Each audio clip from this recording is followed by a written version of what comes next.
A'udzu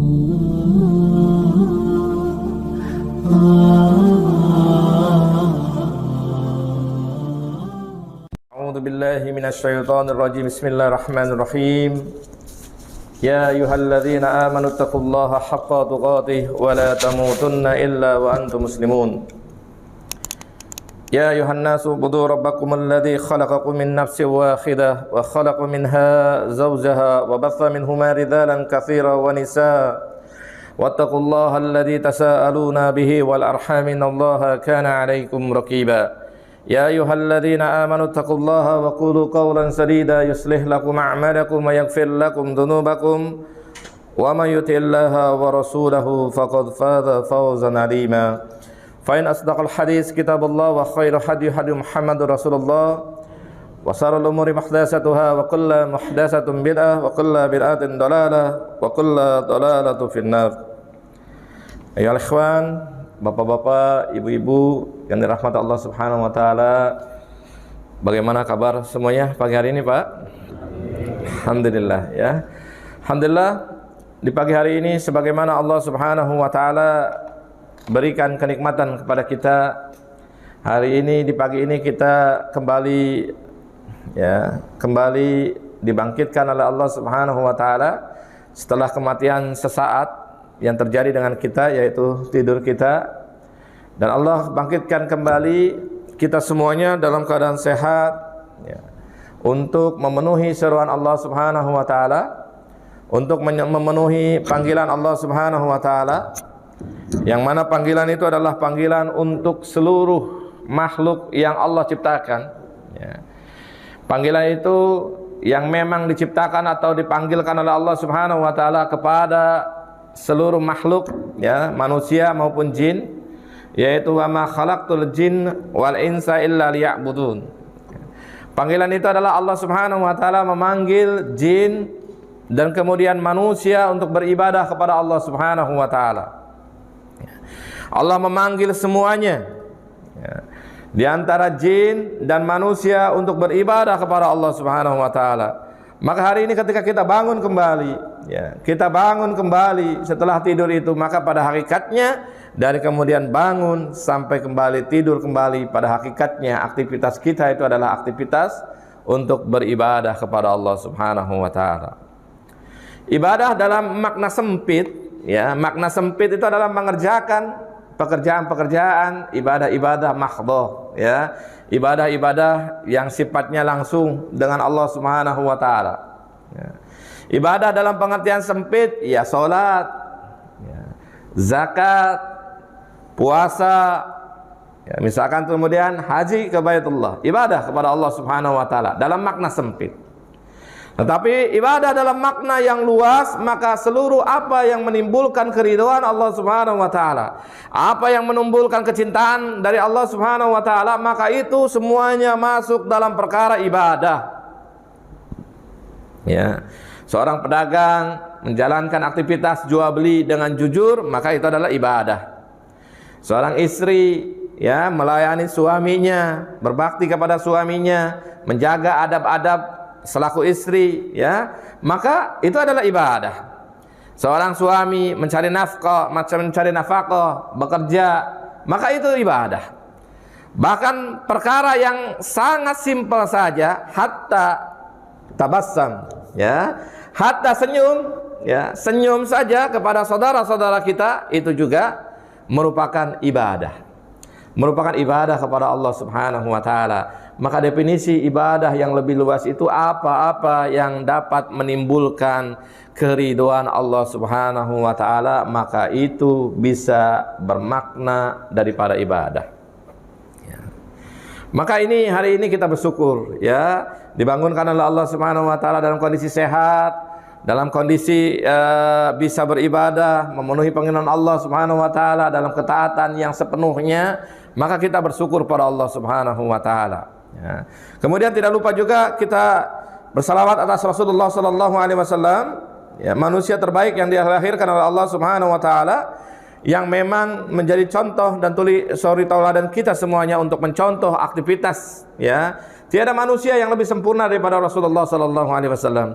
Tiada manusia yang lebih baik daripada Rasulullah sallallahu alaihi wasallam. Maka semuanya kita arahkan untuk mencontoh kepada Rasulullah sallallahu alaihi wasallam. Maka bapak-bapak yang dirahmati Allah Subhanahu wa taala, ya, hari ini saya ingin membahas terkait dengan 3 hal, 3 poin. Yang 3 poin ini merupakan pilar dalam beribadah kepada Allah Subhanahu wa taala. Ya.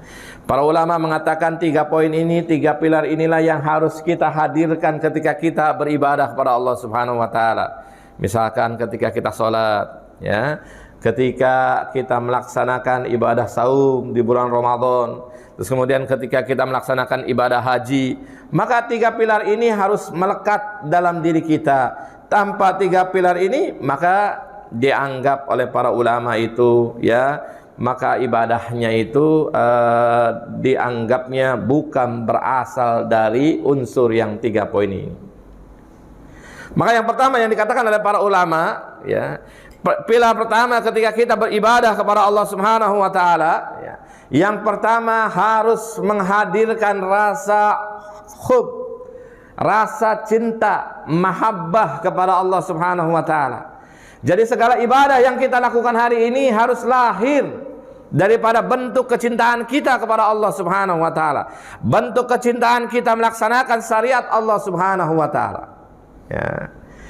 Jadi ini unsur yang pertama atau pilar yang pertama. Jadi ibadah yang kita lakukan, ya, baik sholat maupun zakat maupun terus kemudian saum di bulan Ramadan, ibadah haji harus didasarkan rasa cinta, ya, harus didasarkan rasa cinta kita kepada Allah Subhanahu wa taala, ya. Misalkan di dalam suratul Baqarah Allah Subhanahu wa taala mengatakan dalam surah dalam Al-Baqarah ayat 165, wa minan nasi may yattakhidu min dunillahi andadan yuhibbuhum ka hubbillah walladzina amanu asyaddu hubbalillah. Bahwa Allah katakan, ya, wa minan nas, ya, di antara manusia itu ada yang kemudian menjadikan, ya, wa minan nasi may yattakhidu min dunillahi andadan.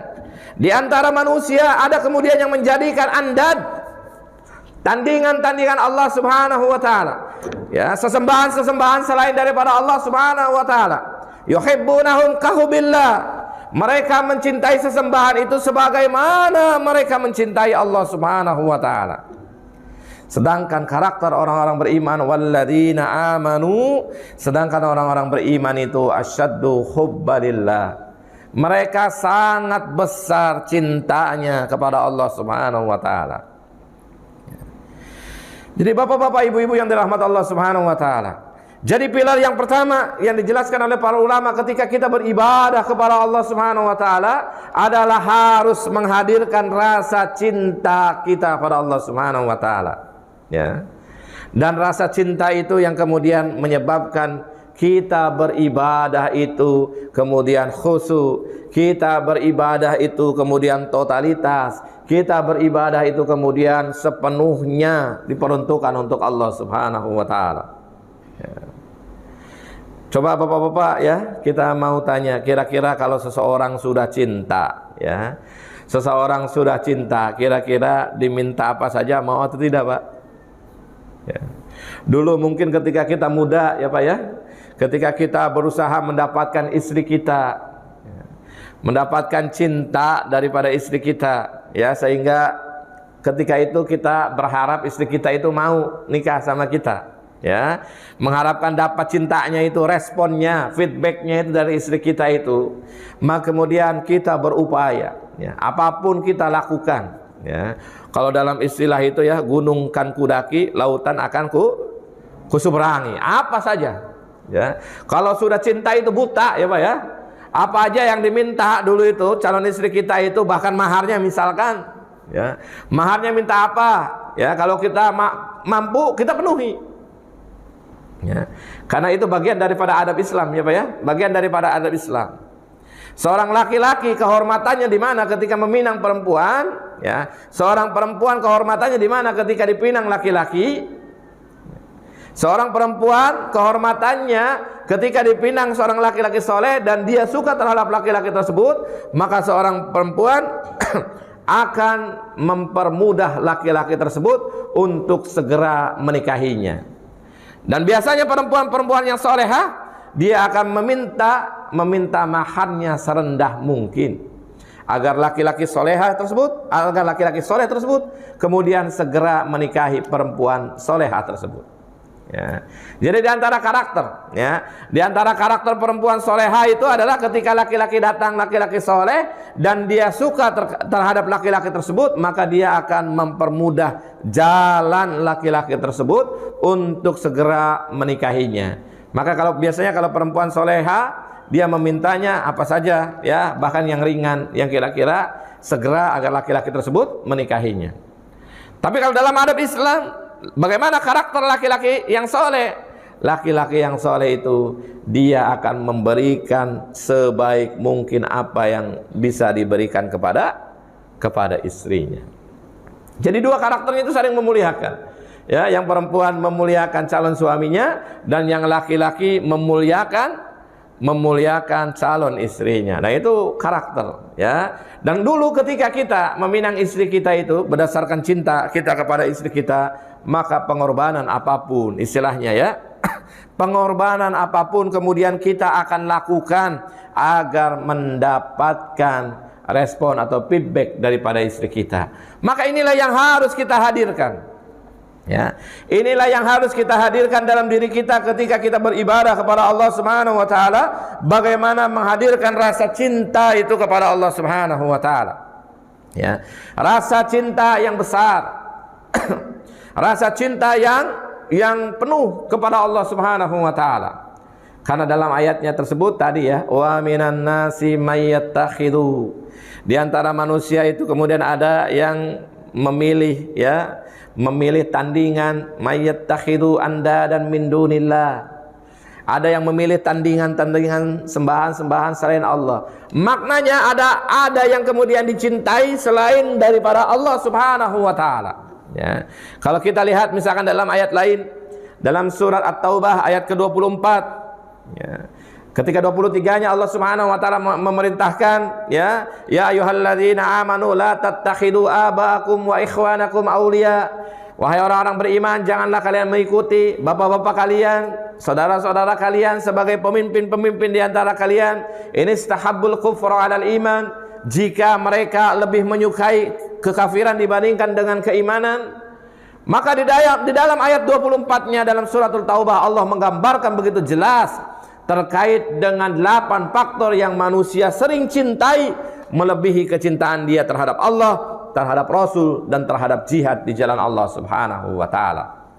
Ya, qul in kana aba'ukum, katakanlah jika bapak-bapak kalian, wa abna'ukum, jika anak-anak kalian, wa ikhwanukum, saudara-saudara kalian, wa azwajukum, pasangan-pasangan hidup kalian, istri ataupun suami kalian, wa asiratukum, keluarga kalian, wa amwalun iktarabtumuha, harta-harta yang kalian usahakan, wa tijaratun takhshawna kasadaha, perdagangan yang kalian takut kerugiannya, wa masakinu tardaunaha, dan tempat-tempat tinggal yang kalian senangi, ahabba ilaikum, lebih kalian sukai, lebih kalian cintai dibandingkan dengan Allah, dengan Rasul wa jihadin fi sabilih. Ternyata ada bapak-bapak, ya, yang kemudian menarik kita ini untuk mencintai 8 faktor keduniawian dan berusaha memalingkan kita dari kecintaan yang sesungguhnya, yaitu kecintaan terhadap Allah, terhadap Rasul, dan terhadap jihad di jalan Allah Subhanahu wa taala. Ada ternyata bapak-bapak. Nah, cuma masalahnya kita bagaimana mengelola hati ini, ya. Bagaimana mengelola hati ini agar kemudian cintanya itu penuh terhadap Allah Subhanahu wa taala. Bagaimana mengelola hati ini agar cintanya penuh terhadap Rasulullah sallallahu alaihi wasallam. Bagaimana mengelola hati ini agar cintanya penuh terhadap perjuangan jihad di jalan Allah Subhanahu wa taala, ya. Karena seorang yang kemudian sudah cinta terhadap Allah Subhanahu wa taala, maka diminta apapun oleh Allah Subhanahu wa taala dia akan berikan. Ya. Allah Subhanahu wa taala meminta jiwa kita,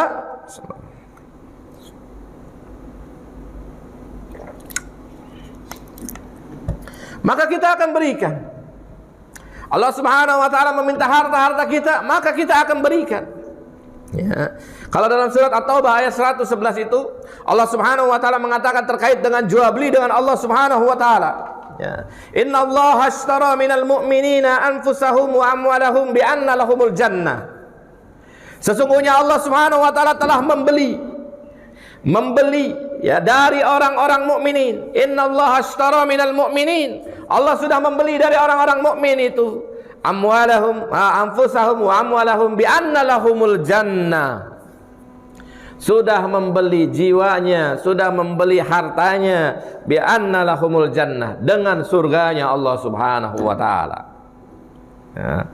Jadi ini adalah sebuah upaya ketika hadir rasa cinta kita kepada Allah Subhanahu wa taala, maka kemudian kita akan sanggup berkorban apapun untuk Allah Subhanahu wa taala. Dan ini ibadah. Ya, misalkan Allah minta sholat semalam pun tanpa berhenti, kalau itu sudah didasarkan rasa cinta, maka kita insya Allah akan siap melaksanakannya. Namun perintah Rasulullah tidak seperti itu. Ya, perintahnya melaksanakan salat qiyamul lail, misalkan ya. Kalau dalam nas ya syarih yang sore itu yang wadi yang jelas itu, misalnya Rasulullah SAW memerintahkan untuk qiyamul lail, untuk salat malam itu 11 rakaat. 8 untuk salat qiyamul lail dan 3 untuk witir. Kalau misalkan Allah perintahkan sekalipun untuk salat malam, kalau didasarkan rasa cinta yang besar, maka kita akan melaksanakannya dengan sepenuhnya. Ya, tanpa ada hambatan, tanpa ada kemudian rintangan yang membebani diri kita. Karena Allah Subhanahu wa taala sudah membeli orang-orang beriman itu dengan jiwanya, dengan hartanya, bi anna lahumul jannah, dengan surganya Allah Subhanahu wa taala. Ya. Maka orang-orang beriman itu kalau misalkan diminta untuk Allah Subhanahu wa taala untuk berkorban dengan jiwanya, ya kita beribadah meskipun mungkin malam, bangun malam gitu ya, kita lagi terlelap tidur enak, tapi karena cinta kita terhadap Allah, maka kemudian kita bangun malam itu untuk salat malam, itu karena lahir daripada cinta. Ya. Kemudian misalkan orang-orang beriman itu tidak merasa berat ketika misalkan hartanya dia harus keluarkan. Ya.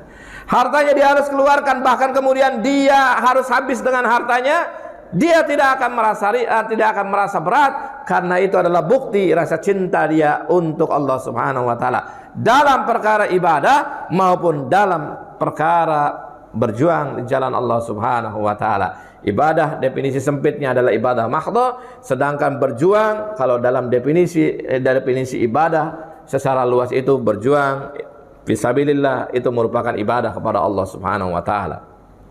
Maka bapak-bapak yang dirahmati Allah Subhanahu wa taala, bapak-bapak ibu-ibu yang dirahmati Allah Subhanahu wa taala, orang mukmin tidak akan merasa berat. Ya, tidak akan merasa berat diperintahkan untuk apapun oleh Allah Subhanahu wa taala jika dilahirkan, jika didasarkan rasa mahabbah, orang-orang beriman tidak akan merasa berat. Ya. Kemudian orang-orang beriman ketika harus berkorban dengan hartanya, maka ketika didasarkan oleh mahabbah, maka itu juga tidak akan berat. Ya, tidak akan berat.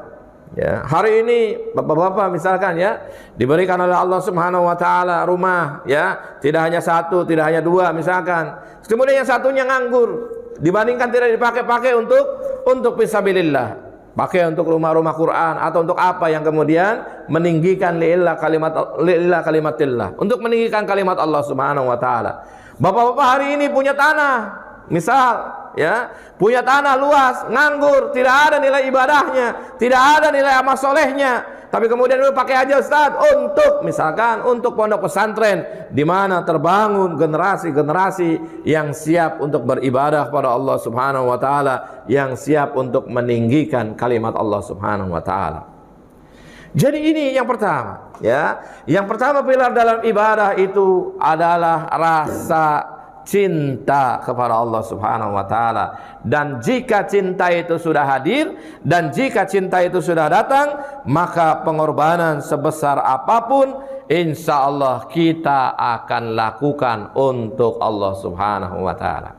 Ya, kalau misalkan ada seruannya untuk Allah Subhanahu wa Ta'ala, silakanlah. Ya, apapun kita akan serahkan untuk Allah Subhanahu wa Ta'ala, sebagaimana janji-janji kita dalam doa-doa, misalkan dalam doa-doa, ya, doa-doa iftitah itu, qul inna salati wa nusuki wa mahyaya wa mamati lillahi rabbil alamin.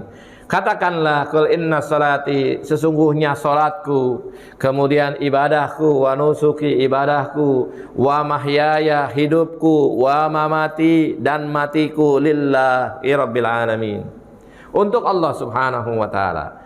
Maka seseorang, ya, jika sudah memahami terkait dengan pilar yang pertama terkait dengan ibadah, maka dia akan berkorban untuk Allah Subhanahu wa Ta'ala dengan cara apapun yang dia sanggupi, dengan cara apapun yang kemudian dia bisa melakukannya.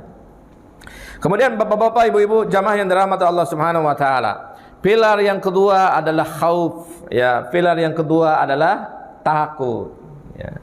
Kita beribadah kepada Allah Subhanahu wa Ta'ala itu karena memang takut, ya. Takut dengan azabnya, takut dengan nerakanya Allah Subhanahu wa Ta'ala, takut dengan siksaannya kalau kita tidak taat, ya. Kalau kita tidak taat, maka kita takut nanti akan mendapatkan azab daripada Allah Subhanahu wa Ta'ala, ya. Kalau kita tidak melaksanakan kewajiban-kewajiban, perintah-perintah daripada Allah, kita takut, ya, bahwa nanti itu di akhirat kita mendapatkan azab yang besar daripada Allah Subhanahu wa Ta'ala. Jadi yang kedua itu, pilar ibadah itu tidak hanya melahirkan rasa cinta terhadap Allah yang besar, tapi juga harus muncul, ya. Ketika kita sujud itu kita cinta terhadap Allah Subhanahu wa Ta'ala. Ketika kita sujud gitu, melaksanakan sholat itu kita takut, karena kita nggak tahu gitu kan nasib kita, kesudahan kita ini setelah selesai kehidupan dunia, bagaimana kehidupan kita di akhirat itu, ya. Kita takut jangan-jangan kita bukan termasuk orang-orang yang mendapatkan nikmat Allah, yaitu surganya, ya. Jangan-jangan kita termasuk orang-orang yang mendapatkan azab daripada Allah Subhanahu wa Ta'ala, berupa nerakanya Allah Subhanahu wa Ta'ala. Kita sangat takut, ya. Maka kemudian aktivitas ibadah kita harus didasarkan rasa khauf, yang kedua rasa takut, ya. Allah Subhanahu wa Ta'ala mengatakan dalam surat Al-Isra, ya, ayat 57, Allah Subhanahu wa Ta'ala mengatakan, ulaikal ladzina yad'una yabtaguna ila rabbihimul wasilata ayyuhum aqrabu wa yarjuna rahmatan wa yakhafuna adzabahu. Ya, jadi orang-orang yang mereka seru, ya, orang-orang kafir seru tersebut, ya, yang mereka sembah orang-orang musyrik pada waktu itu, justru mereka itu kemudian mencari jalan kepada Rabb mereka. Mereka mencari jalan kepada Tuhan mereka, dan di antara mereka itu mencari jalan agar lebih dekat dengan Allah dan mengharapkan rahmat Allah dan takut dengan azabnya. Jadi kalau kita lihat, ya, lihat terkait dengan ayat ini, orang-orang musyrik mereka menyembah berhala. Orang-orang musyrik menyembah Lata, Uzza, Manna, Salwa, dan yang lainnya, ya, nama-nama berhala yang populer pada waktu itu, ya. Mereka menyembah Lata, Uzza, Manna, wa Salwa, ya. Padahal kata Allah Subhanahu wa Ta'ala dalam ayat ini, ya, orang-orang yang mereka sembah tersebut, Lata, Uzza, Manna, Salwa, itu yang pada hakikatnya merupakan orang-orang soleh pada masanya, itu mereka itu menyeru, mereka bergerak, ya, mereka mengharapkan ridha Allah Subhanahu wa Ta'ala, mereka mencari jalan agar dekat dengan Allah Subhanahu wa Ta'ala karena harap dan karena takut terhadap Allah Subhanahu wa Ta'ala. Cuma orang-orang musyrik tidak tahu terkait dengan itu.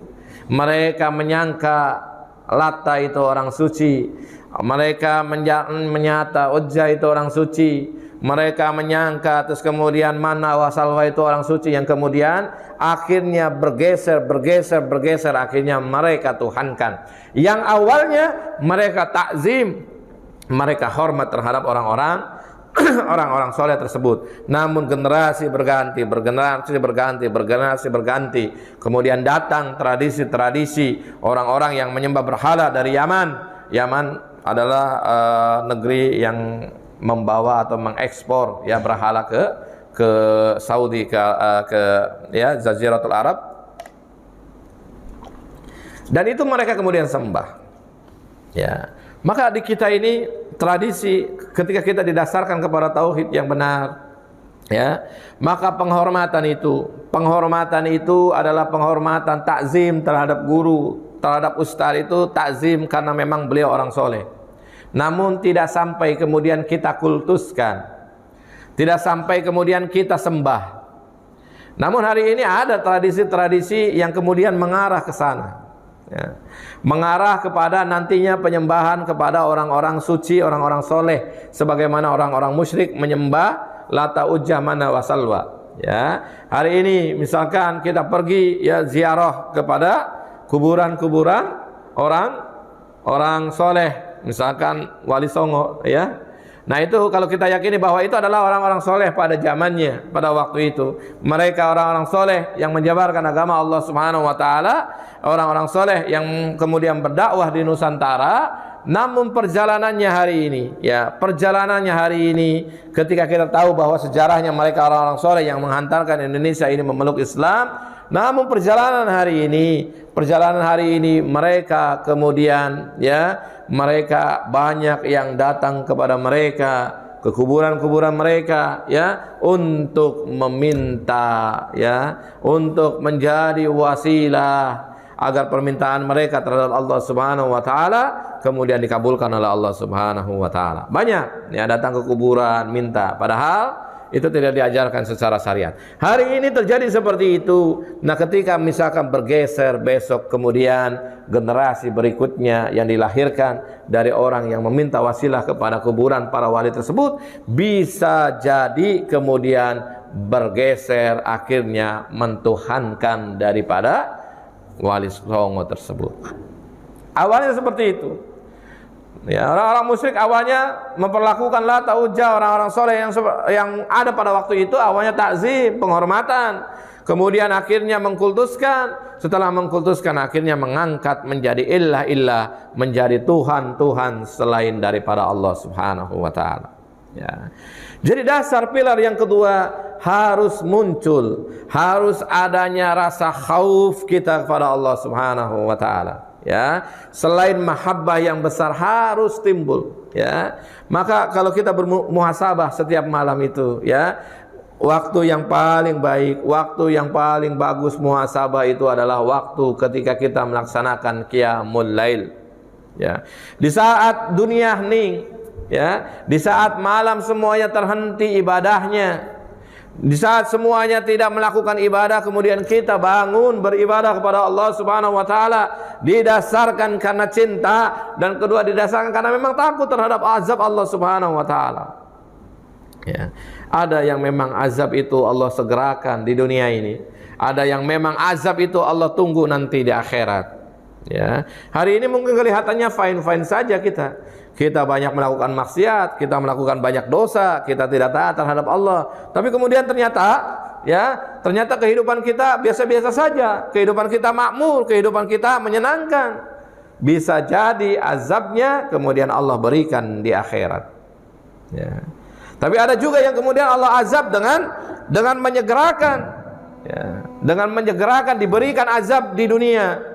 Ya, misalkan orang-orang penghina ulama, orang-orang yang menghujat ulama, yang dikatakan bahwa ya ulama itu racun. Jadi kalau misalkan menghina ulama itu maka akan mendapatkan azab. Ya, azabnya itu biasanya diterima di dunia. Ya. Nah, ini adalah perkara-perkara dan kita takut terhadap Allah Subhanahu wa taala, ya. Kita tidak pernah tahu maut itu kapan menjemput kita. Kita tidak pernah tahu bahwa kematian itu kapan ya menjemput kita. Ya, kemarin kan lagi viralnya itu artis apa ya? Artis begitu update status, kalian tahu nggak saya mau kemana? Gitu ya, update status. Ya, ternyata kemudian Allah takdirkan ya kecelakaan di jalan tol. Maknanya tidak ada yang tahu. Ya, hari ini kelihatannya kita sehat-sehat saja, ya. Hari ini kelihatannya kita senang-senang saja, tapi besok Allah Subhanahu wa taala panggil, maka inilah yang harus kita persiapkan. Jadi pilar yang kedua yang diajarkan oleh para ulama adalah bagaimana menghadirkan rasa khauf, rasa takut terhadap Allah Subhanahu wa taala. Selain melahirkan rasa cinta, maka PR yang kedua adalah bagaimana melahirkan rasa takut itu dalam diri kita. Karena seorang yang sudah takut terhadap azab Allah Subhanahu wa taala, dia pasti tidak akan melakukan maksiat. Seseorang yang takut terhadap Allah Subhanahu wa taala pasti tidak akan melakukan dosa-dosa. Jadi kalau misalkan aktivitas kita hari ini masih terlibat dengan dosa, masih terlibat dengan maksiat, maka pada hakikatnya kita belum memiliki rasa takut terhadap Allah Subhanahu wa taala. Ya. Kita lupa bahwa ada para malaikat yang mencatat setiap amal baik kita dan setiap amal buruk kita. Ya. Dan kita lupa itu. Ya, jadi kalau misalkan ada aktivitas kita hari ini, ya mudah-mudahan tidak ya, bapak-bapak, ibu-ibu yang melakukan kemaksiatan, yang melakukan dosa-dosa, maka pada hakikatnya bisa jadi dia tidak takut dengan azab Allah Subhanahu wa taala. Nah, ini yang kedua ya, Pak ya, pilar-pilar. Kemudian yang ketiga, ya, sebagaimana para ulama jelaskan bahwa pilar yang ketiga itu adalah pilarnya harap atau roja. Ya, bagaimana kita melahirkan rasa harap kita, ya, rasa harapan kita kepada Allah Subhanahu wa taala, harapan untuk mati husnul khatimah, harapan untuk mendapatkan kenikmatan daripada Allah Subhanahu wa taala yang dijanjikan surga dengan segala fasilitasnya, ya. Harapan untuk kemudian bertemu dengan Rabbul Izzati, ya, Rabbul Alamin, itu merupakan harapan.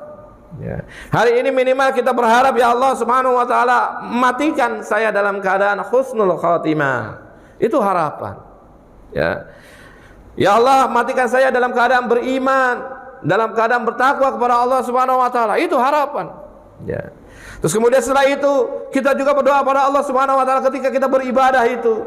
Kita berdoa, ya Allah Subhanahu wa taala, mudah-mudahan kita masukkan ke dalam surgamu. Ya. Dimasukkan ke dalam surganya Allah Subhanahu wa taala yang luasnya lebih besar daripada langit maupun bumi, yang kenikmatannya bermacam-macam.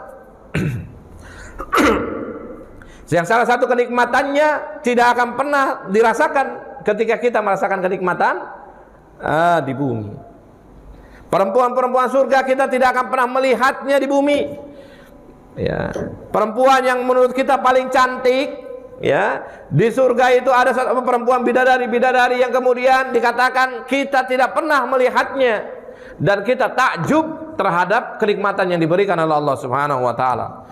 Belum lagi nanti kenikmatan surga yang diberikan oleh Allah Subhanahu wa taala, misalkan sungai, ya, alirannya susu terus mengalir dan kita boleh mengambilnya kapanpun tanpa berhenti dan tanpa adanya basi. Ya, kalau di dunia susu itu kan Pak ya, dibuka ya kalengnya, dibiarin 2-3 hari, bisa jadi seminggu ya, bisa jadi basi. Tapi aliran sungai susu di surga itu tidak ada basi. Nah itulah yang kita minta. Ya Allah, matikan kami dalam keadaan husnul khatimah. Ya Allah, berikanlah kami surgamu, ya, surgamu yang penuh dengan kenikmatan-kenikmatan. Termasuk kita berharap kepada Allah Subhanahu wa taala. Raja kita terhadap Allah Subhanahu wa taala agar kemudian, ya, agar kemudian kita dipertemukan dengan Allah Subhanahu wa taala. Agar kemudian nanti kita bertemu dengan Rabb yang selama ini memberikan rizki kepada kita. Agar kita nanti ketemu dengan Rabb yang sudah menghidupkan kita. Agar nanti kita bertemu dengan Allah Subhanahu wa taala yang sudah mengatur segala urusan kita. Dan itu menurut para ulama adalah puncak kenikmatan dari seorang orang yang beriman, yaitu ketika dirinya bertemu dengan Allah Subhanahu wa taala. Maka dalam surat Kahfi, ya Pak, ya, ayat 110, surat Al-Kahfi yang mungkin bapak-bapak biasa baca ya dalam malam Jumat atau dalam hari Jumat itu, ya, Allah katakan, faman kana yarju liqa'a rabbi, ya, barang siapa berharap bertemu dengan Allah Subhanahu wa taala, ya, faman kana yarju liqa'a rabbi falyamal amalan shalihan wa la yusyrik bi ibadati rabbih ahada. Maka hendaklah dia beramal soleh dan jangan berbuat syirik ya kepada Allah Subhanahu wa taala. Jadi ada harapan, ya. Karena yarju, ya, siapa yang mengharap bertemu dengan Allah Subhanahu wa taala, maka lakukan amal soleh dan tidak berbuat kesyirikan kepada Allah Subhanahu wa taala. Maknanya kita berharap kepada Allah Subhanahu wa taala untuk bertemu dengan Allah Subhanahu wa taala. Ya. Kita ini kadang-kadang Pak ya, kalau diundang sama bos misalkan ya, diundang secara pribadi sama bos ya. Misalkan bukan di rumah, bukan di kantor tapi di rumah, undangan spesial. Kira-kira perasaan kita bagaimana tuh Pak? Senang, bangga ya Pak ya? Senang. Diundang, taruhlah misalkan sekarang diundang untuk hadir ke istana kepresidenan misalkan seperti itu. Kira-kira perasaan kita bagaimana Pak? Bangga, senang dan yang lain-lain misalkan seperti itu. Tapi ini yang undang Allah Subhanahu wa taala untuk bertemu dengan Rabb, dengan Allah Subhanahu wa taala. Ya, raja di atas para raja, penguasa di atas penguasa, semuanya bertemu dengan Allah, dan itu puncak kenikmatan seorang beriman. Maka kita harus menghadirkan dalam ibadah-ibadah kita itu roja, harapan kita kepada Allah Subhanahu wa taala. Harapan untuk mendapatkan kenikmatan, harapan untuk diselamatkan dari fitnah dunia, harapan untuk mati husnul khatimah, harapan kemudian untuk mendapatkan surganya Allah Subhanahu wa taala, dan harapan kemudian untuk bertemu dengan Allah Subhanahu wa taala. Maka tiga pilar inilah yang harus kita hadirkan dalam setiap ibadah kita. Baik ibadah maknanya secara sempit, ibadah mahdha, maupun ibadah secara luas.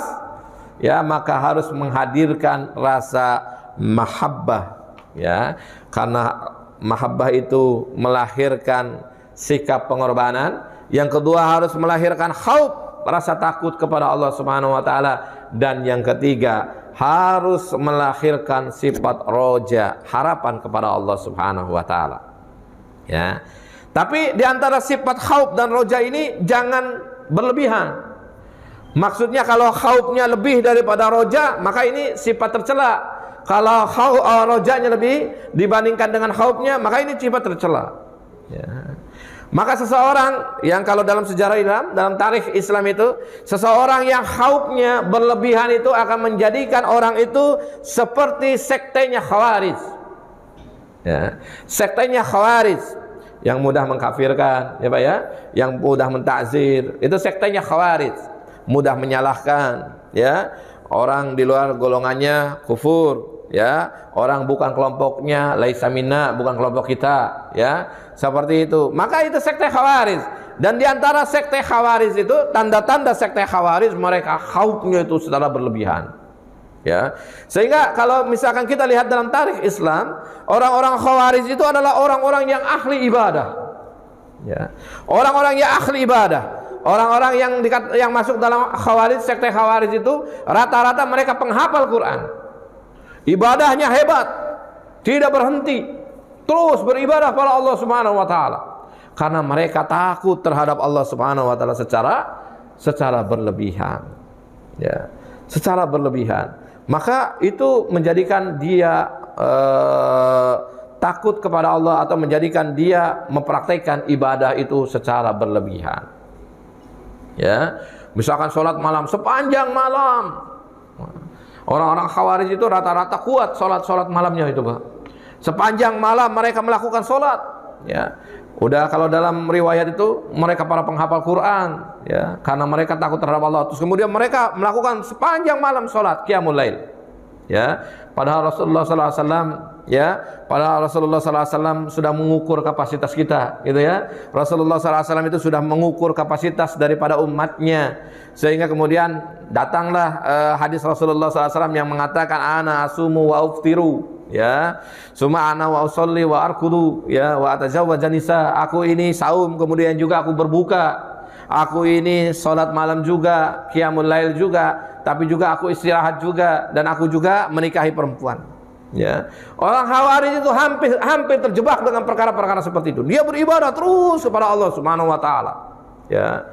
Takut kepada Allah Subhanahu wa taala, sehingga aktivitasnya itu tidak lain hanya beribadah kepada Allah Subhanahu wa taala. Dan ini perkara yang gulu, perkara yang ekstrim dalam dalam sejarah Islam. Ya, aliran pemikiran kalam Khawarij ini adalah kelompok daripada Islam yang gulu, ya, yang gulu, yang kemudian mereka mempraktekkan ibadah itu secara gulu.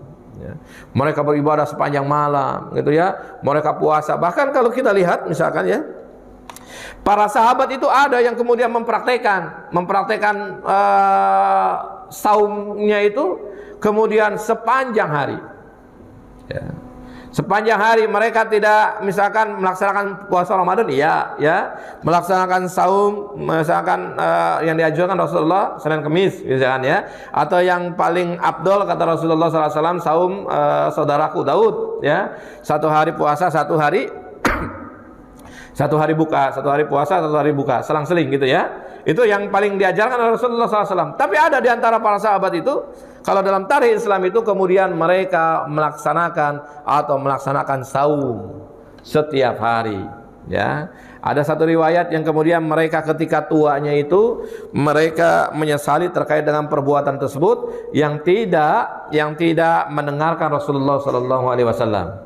Padahal Rasulullah SAW sudah menyampaikan, ya, puasa itu Senin Kemis, puasa itu seperti Daud, tapi mereka melaksanakan karena mereka menganggap bahwa apa yang dikatakan Rasulullah SAW itu bukan litahrim, bukan untuk mengharamkan, maknanya boleh puasa setiap hari.